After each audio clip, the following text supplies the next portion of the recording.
alisa kupangaza ine mandikeka Facebook panga ni mautukwanidwa with almost alisa commented with 10,000 comments ngotukanidwa zakupita kwa manzi.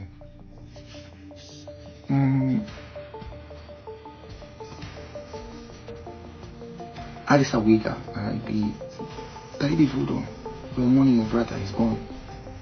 Palibi vuto nalilose because utamba palibi vuto nalilose. So Alisa Ugamba, I was so heartbroken. I'm not gonna dwell into that because I want to talk about this issue. So RIP Mate.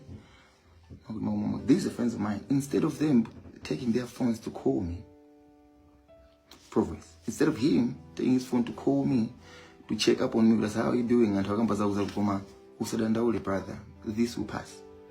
And to me as my cousin, I wouldn't know. RIP my brother Mate, only God knows, only Amalemba Zingatman. So it was okay, and the first place I'm like, okay, I think it's fine. I think at the time and this is my lowest moment. I need every friend of mine to be there also for me. He was not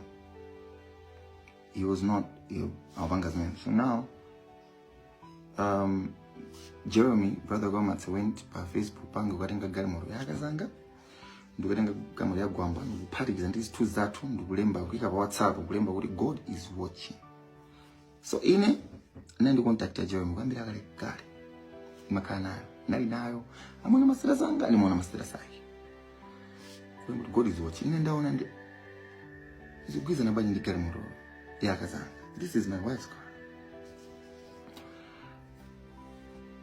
But he had his reasons. After that, he posted a screenshot of his conversation in the Provoice.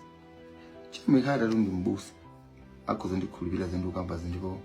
Sina mbusa. Chimekada lundi mbusa.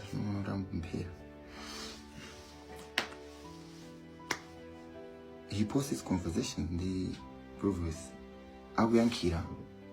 Kuti God is watching. Nduma yankira na meba jakuti. Ifeo ndatamira bangandipa mbuya kuona soon ziululika zimirefera panga. Provoice. If you're watching, you know what I'm saying is true. A friend of mine. So when he went to the podcast, he said, okay, I'm a friend of Sanke Mbali.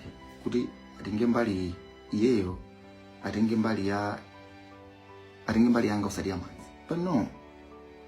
Muntu wamalira songarenge mbali yanga. I'm not saying you should take ukale mbali yanga. To say for tukulira. But this person is gone. And this was our brother. But ngati anthu akulimbana ndi ife kuti ife ndamene ta panga izizi.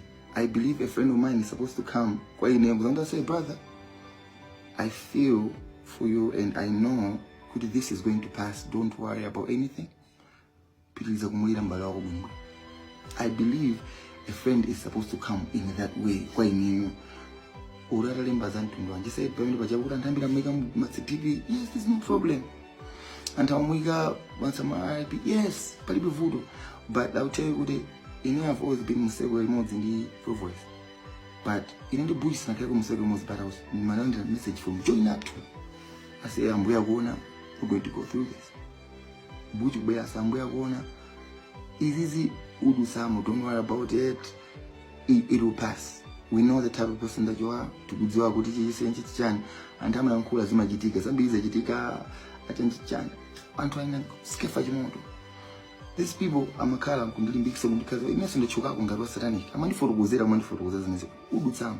But a friend of mine, a friend who knows me kwambiri than all these people that I'm mentioning, did not come to me once. Kuman amakhala busy then a German kana masteras akuti ifeo ineo kwambiri simfuna ngambeza anthu ene koma ineo ndamena mupa matse.